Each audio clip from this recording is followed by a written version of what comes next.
یعنی نتیجہ کچھ بھی نہ نکلا. ظاہر ہے کہ جن کو مشورے کے لیے بلایا تھا کہ اب اس معاملے کو نپٹیں، وہ آپس میں ہی لڑ پڑے. اب ہونا کیا تھا؟ جب حضرت عائشہ کو پتا چلا کہ معاملہ پھر ویسے کا تیسا ہی ہے اور کوئی حل نہیں نکل رہا، تو کہتی ہیں بکیت یومی لا یرقع لی دمع، میں پھر اتنا روئی اس دن کہ میرے آنسو نہ تھمتے تھے. ولا اکتحل بنوم، اور نہ میری آنکھوں سے نیند کا گزر ہوا. فاصبح عندی ابوایا، تو میرے پاس میرے والدین بھی صبح کے وقت بیٹھے ہوئے تھے. وقد بکیت لیلتی ویوما، اور اس دن اور رات پوری میں رو کے گزار چکی تھی، یعنی پورا دن اور رات رو رو کے گزاری. حتی اظن ان البکاء فالق کبدی، یوں لگتا تھا کہ یہ رونا میرا سینہ پھاڑ دے گا. یعنی میں اتنا روئی کہ پورا دن پوری رات روتی رہی، اور اتنی شدت سے روتی رہی کہ یوں لگتا تھا کہ اس رونے سے میرا دل پھٹ جائے گا. قالت، کہنے لگیں، فبینما ہما جالسان عندی، کہ میری ماں اور باپ دونوں جب میرے پاس بیٹھے ہوئے تھے، وَأَنَا أَبْكِي، اور میں روتی جا رہی تھی، اِذِ اسْتَأْذَنَتِ امْرَأَةٌ مِّنَ الْأَنصَارِ، کہ اس اثناء میں انصار کی ایک عورت نے اندر آنے کی اجازت مانگی. یعنی گھر میں ماں باپ اور بچی بیٹھی ہوئی ہے اور بچی روئے جا رہی ہے کہ ایک انصاری عورت اندر آتی. فَأَذِنْتُ لَهَا، تو میں نے اسے اندر آنے دیا. فَجَلَسَتْ تَبْكِي معي، تو وہ بھی میرے ساتھ مل کے رونے لگ گئی. فَبَيْنَا نَحْنُ كَذَلِكَ، اب ہم یہ 4 لوگ اس حالت میں بیٹھے ہوئے تھے، اذ دخل رسول اللہ صلی اللہ علیہ وسلم، کہ نبی صلی اللہ علیہ وسلم بھی آ گئے. فجلس، آپ بیٹھ گئے. ولم یجلس عندی من یوم، اس سے پہلے میرے پاس اس دن تک کبھی نہیں بیٹھے تھے. جب سے یہ الزام لگا تھا تو یہ پہلا دن تھا کہ میرے پاس آ کے بیٹھے. قیل فی ما قیل قبلہا، میرے بارے میں کہا گیا جو اس سے پہلے کہا گیا. وقد مکث شہرا، اور 1 مہینہ گزر چکا تھا. لا یوحى الیہ، کہ آپ کی طرف وحی نہیں آ رہی تھی. فی شأنی شیء، میرے معاملے میں تو کچھ بھی نہیں آیا. قالت، کہنے لگی، فتشہد، تو آپ نے کیا کیا؟ تشہد پڑھا. ثم قال، پھر فرمایا، یا عائشہ، اے عائشہ، فإنہ بلغنی عنکی کذا و کذا، کہ مجھے تمہارے بارے میں یہ اور یہ بات پہنچی ہے. فإن کنت بریئۃ، اگر تم پاک دامن ہو، بریئہ ہو یعنی بری ذمہ ہو، فسیبرئک اللہ، تو اللہ تمہیں بری کر دے گا. وإن کنت الممت بذنب، اور اگر تم سے کسی غلطی کا ارتکاب ہو گیا ہے، گناہ کر بیٹھی ہو، فاستغفر اللہ، تو اللہ سے بخشش مانگو. وتوبی الیہ، اور اس سے توبہ کر لو. فإن العبد، کیونکہ بندہ، اذا اعترف بذنبہ، اگر کوئی گناہ کا اعتراف کر لیتا ہے، ثم تاب، پھر توبہ کرتا ہے، تاب اللہ علیہ، اللہ اس کی توبہ قبول کر لیتا ہے. یعنی اگر واقعی کوئی گناہ ہو گیا تو توبہ کر لو تو اللہ توبہ قبول کر لے گا. فلما قضا رسول اللہ صلی اللہ علیہ وسلم مقالتہ، نبی صلی اللہ علیہ وسلم نے جب اپنی بات پوری کر لی، قلص دمعی، تو میرے آنسو خشک ہو گئے. حتی ما احس منہ قطرۃ، یہاں تک کہ میری آنکھ کا ایک قطرہ بھی نہ بہا. تو دمعی، میرے آنسو بالکل خشک ہو گئے کہ میرا رونا بھی میں بھول گئی. یعنی اب آپ دیکھیں تو کہتے ہیں نا کہ ہر چیز کی ایک حد ہوتی، کہ انسان غم میں رو رو رو کر پھر مزید غم پڑتا ہے تو پھر رونا بھی انسان بھول جاتا ہے. کہتی ہیں کہ میں ایسی کیفیت میں آ گئی کہ میرے آنسو بھی خشک ہو گئے، حتیٰ کہ ایک قطرے جتنا بھی کچھ نہیں نکل رہا تھا. وقلت لأبی، میں نے اپنے باپ سے کہا، عجب انی، تم میری طرف سے جواب دو رسول اللہ صلی اللہ علیہ وسلم، نبی صلی اللہ علیہ وسلم کو، یہ کیا کہا جا رہا ہے. قال واللہ ما ادری ما اقول، میرے والد کہنے لگے، اللہ کی قسم مجھے نہیں پتا چل رہا کہ میں کیا کہوں لے رسول اللہ صلی اللہ علیہ وسلم، کیا کہوں کہ تم نے غلطی کی ہے یا نہیں کی. فقلت لأمی، میں نے اپنی ماں سے کہا، اجیبی انی رسول اللہ صلی اللہ علیہ وسلم، میری طرف سے نبی صلی اللہ علیہ وسلم کو جواب دو، فیما قال، اس میں جو آپ کہہ رہے ہیں. قالت واللہ ما ادری ما اقول لرسول اللہ صلی اللہ علیہ وسلم، کہنے لگی مجھے نہیں پتا کہ میں آپ کو کیا کہوں. اس سے اندازہ لگائیں کہ قیامت کے دن کیا ہوگا جب غم کی حالت میں اپنے ماں باپ بھی چھوڑ جاتے ہیں. یعنی جب مصیبت پڑتی ہے تو بعض اوقات کیا ہوتا ہے، اپنے قریب ترین بھی بیگانے ہو جاتے ہیں، اور یہ ایک بہت بڑی حقیقت ہے. کوئی بھی آپ کا دفاع کرنے کو تیار نہیں، آپ بالکل تنہا رہ جاتے. تو یہاں سے آپ دیکھیں کہ اگر دنیا میں ایک نہ کردہ گناہ پر، نہ کردہ بات پر کوئی ساتھ دینے کو تیار نہیں اور سارے لوگ ایک ہی بات سمجھے بیٹھے ہیں، تو قیامت کے دن کیا ہوگا جبکہ گناہ کھل کے سامنے آ جائیں گے کہ یہ کیا تھا، تو اس وقت کوئی ہوگا جو آگے بڑھ کے سفارش کرے کہ ہاں کیا تو تھا لیکن معاف کر دیں. قالت وانا جاریۃ حدیثۃ السن، کہتے اس وقت میں بچی تھی، 9 عمر سی تھی، لا اقرأ کثیرا من القرآن، اور قرآن میں سے بھی بہت زیادہ نہیں پڑھی ہوئی تھی، یعنی بہت قرآن کی ابھی ماہر نہیں تھی، ابھی میں نئی لڑکی تھی. فقلت انی واللہ لقد علمت انکم سمعتم، تو میں کہنے لگی کہ بے شک میں اللہ کی قسم اور میں جانتی ہوں کہ تم نے ایک بات سن لی ہے، ما یتحدث بہ الناس، جو لوگ باتیں کر رہے ہیں، ووقر فی انفسکم، اور وہی بات تمہارے دل میں بیٹھ گئی، کہ مجھے تو بس اتنا پتا ہے کہ تم نے ایک بات سن لی ہے اور سن کے وہ پروپیگنڈا وہی تمہارے دل میں بیٹھ گیا ہے، وصدقتم بھی، اور تم نے اس کی تصدیق بھی کر دی. اس سے آپ اندازہ لگائیں کہ جھوٹا الزام لگانے سے اسی لیے 60 سال کی اور ساری زندگی کی نیکیاں برباد ہوتی ہیں، کہ جب کسی کے اوپر الزام لگ جاتا ہے تو کوئی یہ نہیں دیکھتا کہ یہ جھوٹ کہہ رہا ہے، بات کتنی سچ اور کتنی جھوٹ ہر ایک اس کو آگے بیان کرنا شروع کر دیتا بغیر تحقیق کے، کہ اگر 4 لوگ کہہ رہے ہیں غلط ہے تو 4 یہ بھی تو کہہ رہے ہیں نا کہ صحیح ہے. اسی لیے بہتان بہت بڑا جرم ہے، بغیر تحقیق کے کسی پہ الزام لگانا بہت بڑے درجے کا گناہ ہے. وَلَئِن قُلْتُ لَكُمْ إِنِّي بَرِيئَةٌ، اور اگر میں کہوں کہ میں بے گناہ ہوں، وَاللَّهُ يَعْلَمُ إِنِّي لَبَرِيئَةٌ، اور اللہ جانتا ہے کہ میں بے گناہ ہوں، لَا تُصَدِّقُونَنِي، تو تم میری بات مانو گے ہی نہیں، تصدیق ہی نہیں کرو گے بذالک اس کو. وَلَئِنِ اعْتَرَفْتُ لَكُمْ، اور اگر میں تمہارے لیے اعتراف کر لوں، بِأَمْرٍ، ایک بات کا، وَاللَّهُ يَعْلَمُ أَنِّي بَرِيئَةٌ، اور اللہ جانتا ہے کہ میں بے گناہ ہوں، لَتُصَدِّقُنِّي، تو تم کیا کرو گے؟ میری تصدیق کر لو گے. اگر میں جھوٹے طور پر بھی یہ کہہ لوں کہ ہاں میں نے غلطی کی ہے تو تم کو کہ ہاں اب ٹھیک کا، اب مان گئی نا. واللہ ما اجد لی ولکم مثلا الا ابا یوسف، اور اللہ کی قسم میں نہیں پاتی اپنے اور تمہارے معاملے میں کوئی مثال مگر یوسف علیہ السلام کے باپ کی. حضرت یعقوب کا نام بھول گئی. اس کالا جبکہ انہوں نے کہا تھا فصبر جمیل، کہ صبر ہی اچھا ہے، واللہ المستعان علی ما تصفون، اور اللہ ہی مدد طلب کرنے کے قابل ہے ان باتوں پر جو تم گھڑ رہے ہو، بنا رہے ہو. یعنی اللہ ہی سے اب مدد لے سکتی ہوں، تم دنیا میں انسان تو سارے میرا ساتھ چھوڑ گئے. ثم تحولت علی فراشی، پھر میں نے اپنے بستر پہ سائیڈ پلٹ کر لیٹ گئی.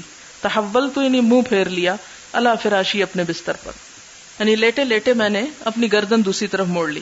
وَأَنَا أَرْجُو أَن يُبَرِّئَنِيَ اللَّهُ، اور مجھے امید تھی کہ اللہ تعالیٰ میری برات کریں گے، میری بے گناہی ثابت کریں گے.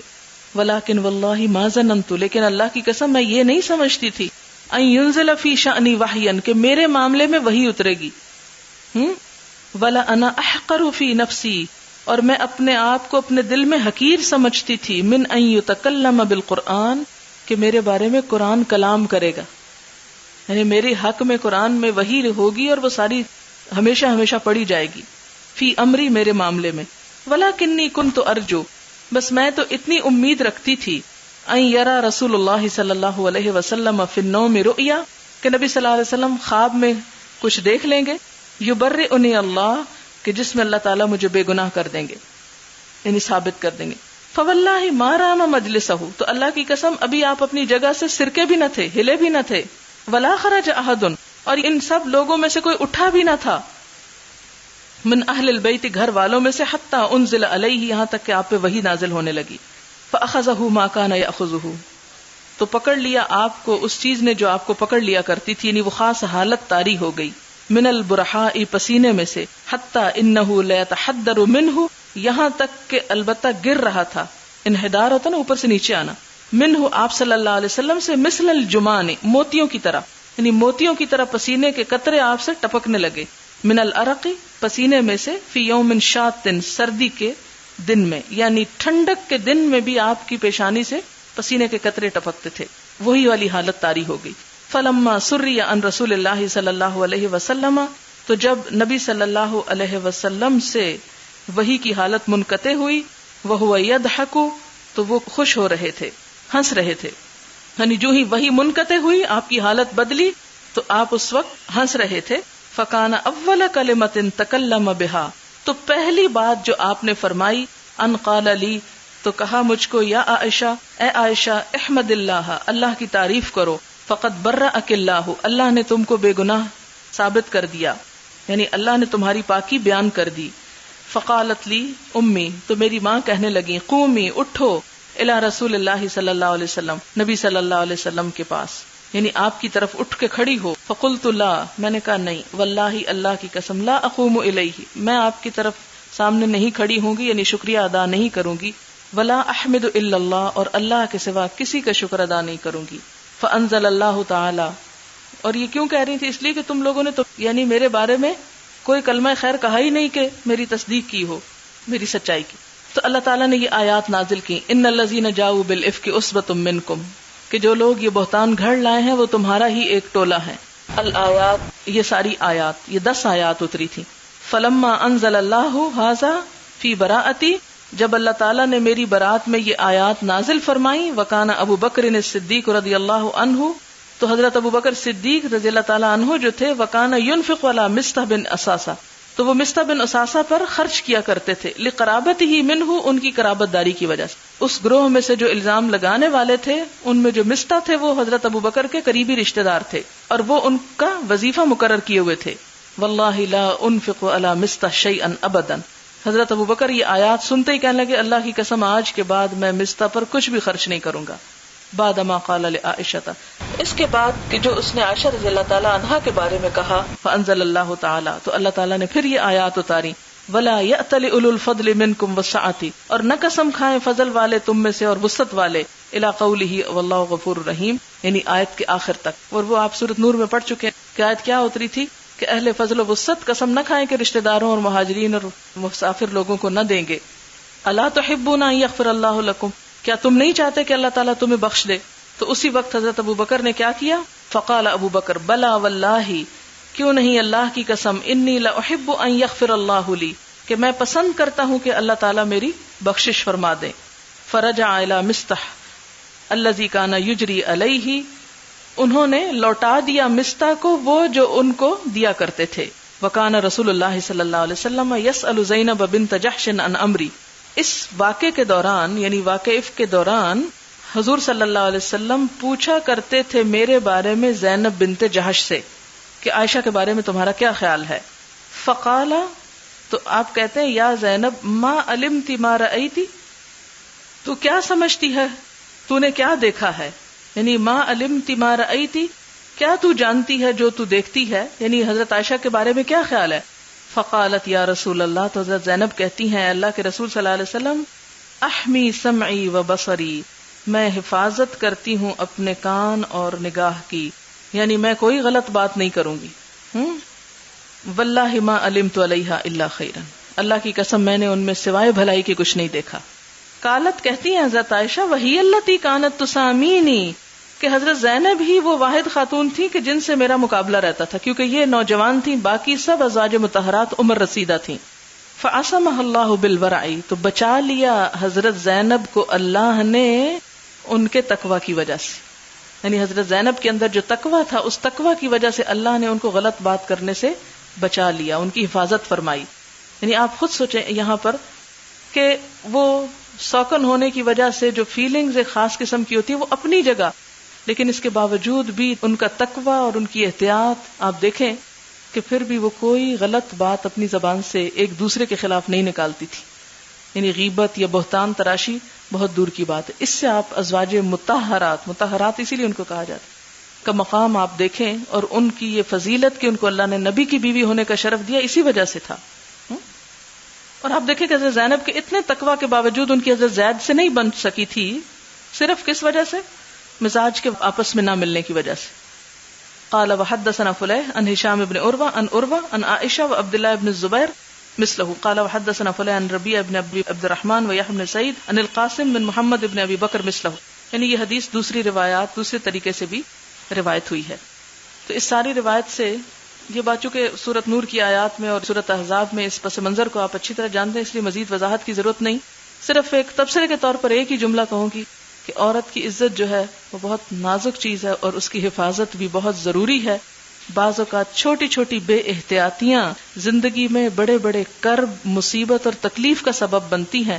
اس لیے ہم سب پر لازم ہے کہ اس معاملے میں بہت حساس ہوں اور کوئی ایسا کام نہ کریں کہ جس سے کسی کو شک بھی گزرے کسی ایسی بات کا. اب دیکھیں حضرت عائشہ سے بڑھ کر ہم میں سے کون پاک دامن ہو سکتا؟ کوئی بھی نہیں. ہم سب سے بڑھ کر وہ نیک اور پاک خاتون تھی، لیکن ایک چھوٹی سی غلطی کی وجہ سے کہ وہ اکیلی پیچھے رہ گئی، اور اتفاق سے حضرت صفوان، اتفاق نہیں بلکہ ان کی ڈیوٹی ہوا کرتی تھی کہ وہ لشکر کے پیچھے چل کر گری پڑی چیزیں جو ہیں وہ تلاش کر کے پہنچائیں، ایک ذمہ داری تھی ان کی، اور وہ بھی انتہائی نیک انسان تھے، کہا جاتا کہ شہادت پائی تھی انہوں نے، اور حضور صلی اللہ علیہ وسلم ان کے بارے میں بھی تزکیہ کر رہے ہیں اور ان کی گواہی دے رہے ہیں کہ وہ بہت نیک تھے. لیکن اس کے باوجود کس لیے یہ سب الزام لگ گیا کہ تنہائی میں وہ مرد اور عورت اکٹھے تھے. اس لیے میں آپ سب بہنوں سے درخواست کروں گی کہ کہیں بھی ایسا کوئی موقع آئے کہ کسی مرد کے ساتھ کسی بھی ضرورت کے تحت اکیلے الگ بیٹھنا پڑے، وہاں سے اٹھ جائیں. یعنی کتنی بھی مجبوری ہو، اکیلے کسی مرد کے ساتھ نہ بیٹھے، اکیلے کسی مرد کے ساتھ ایک جگہ پر جمع نہ ہو، کیونکہ اس سے بلا وجہ دوسروں کو کس چیز کا موقع مل سکتا ہے؟ ایک بدگمانی کا اور ایک الزام تراشی کا. تو اس میں خود احتیاط کرنے کی ضرورت ہے. اسی وجہ سے ایک مرد اور عورت کو تنہائی میں اکٹھے بیٹھنے سے منع کیا گیا ہے. یہ کہنا کہ جی ہماری نیتیں بڑی صاف ہیں اور ہمارے دل بڑے پاک ہیں، یہ انتہائی نامعقول بات ہے کہ اپنے دل کی اور آنکھوں اور نگاہوں کی پاکیزگی کے دعوے انسان کرے. اللہ تعالیٰ نے تو فرمایا لا تزکوا انفسکم، اپنے آپ کو پاک مت کہو، بل اللہ یزکی من یشاء، اللہ ہی جس کو چاہتا ہے پاک کرتا ہے. اور حضرت عمر کا قول آپ پڑھ چکے ہیں کہ ہم تو لوگوں کے ظاہر پہ معاملہ کریں گے، اگر ہم ظاہر میں کسی کو خرابی کرتے دیکھیں گے تو پکڑ کے سزا دیں گے، ہم یہ نہیں جانتے اس کے دل میں کیا ہے، اس کے دل کی نیکی اس کے رب کے ساتھ. اسی طرح اگر کوئی ظاہر میں اچھا کر رہا ہے اور دل میں اس کی نیت خراب ہے، دل میں چور بسا ہوا ہے، تو اس کا معاملہ اس کے رب کے ساتھ ہے، ہم اس کے ظاہر کے اوپر اس کے ساتھ معاملہ کریں گے. تو یہ ایک عام معاشرتی زندگی میں ایک بہت ہی احتیاط کا پہلو ہے، اور اس میں احتیاط برتنی چاہیے تاکہ کسی کو بھی بات کرنے کا موقع ملے. اور خصوصاً شوہر حضرات اس معاملے میں اتنے سینسٹیو ہوتے ہیں، بعض اوقات بڑے لبرل بنتے ہیں، لیکن اس کے باوجود بیوی کے معاملے میں سارا لبرلزم ختم ہو جاتا ہے، اور چھوٹی چھوٹی باتوں کو بھی وہ بڑا بنا کر زندگی جہنم بنا دیتے ہیں. اس لیے خواہ گھر کے نوکر ہوں، خواہ کوئی اور ہوں، حد الوسع کوشش کریں کہ ان کے ساتھ تنہائی میں آپ کا وقت نہ گزرے، کوئی نہ کوئی بیچ میں ضرور ہو، تاکہ کسی دوسرے کو میلی آنکھ سے دیکھنے کا موقع نہ ملے. باب اذا زکا رجل رجلا کفاہ، اگر کوئی مرد کسی مرد کا تزکیہ کرتا ہے تو وہ اس کے لیے کافی ہے. وقال ابو جمیلہ وجدت منبوذا، ابو جمیلہ کہتے ہیں کہ میں نے ایک گرا پڑا بچہ دیکھا.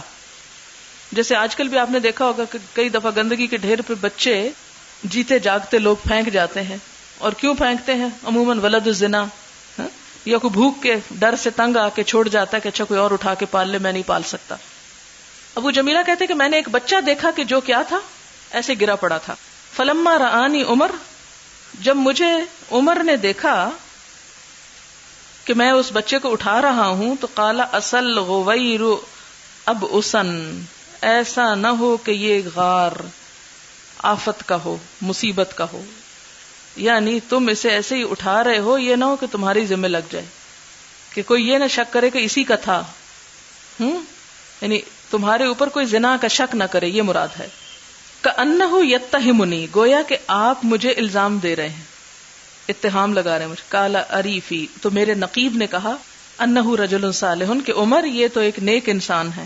قال کذاک اذهب علینا نفقتہ، تو جب دوسرے شخص نے ابو جمیلہ کی تعریف کی، تزکیہ کیا، تعدیل کی، گواہی دی ان کے حق میں نیکی کی، تو انہوں نے کیا کہا؟ اچھا تو پھر یہ بچہ تم اٹھا لے جاؤ اور اس کا وظیفہ ہم لگائیں گے، یعنی تم اس کو پالو، ہم اس کا خرچ ادا کریں گے. اور آپ کو یہ معلوم ہے کہ حضرت عمر رضی اللہ تعالیٰ عنہ کے دور میں دنیا میں پہلی دفعہ سوشل سیکیورٹی کا نظام انٹروڈیوس ہوا تھا کہ ہر پیدا ہونے والا بچہ جو ہے وہ حکومت کی ذمہ داری ہے کہ اس کے کھانے پینے کا اور دیگر ضروریات کا خیال کیا جائے، اگر اس کے والدین اس کا ذمہ نہیں لے سکتے. اور آج آپ دیکھیں مسلمان ملکوں میں یہ سنت ختم ہو گئی اور غیر مسلموں نے اس کو اپنا لیا. تو اسلامی نظام کے فوائد میں سے ایک فائدہ یہ ہے. حدثنی محمد بن سلام حدثنا عبد الوهاب حدثنا خالد الحذاء عن عبد الرحمن بن ابی بکر عن ابیہ قال اسنا رجل علی رجل، ایک شخص نے دوسرے کی تعریف کی، عند النبی صلی اللہ علیہ وسلم، نبی صلی اللہ علیہ وسلم کے پاس. فقال ویلک، تو آپ نے فرمایا تیرا ناس ہو. قطعت عنق صاحبک، تم نے اپنے ساتھی کی گردن کاٹ دی.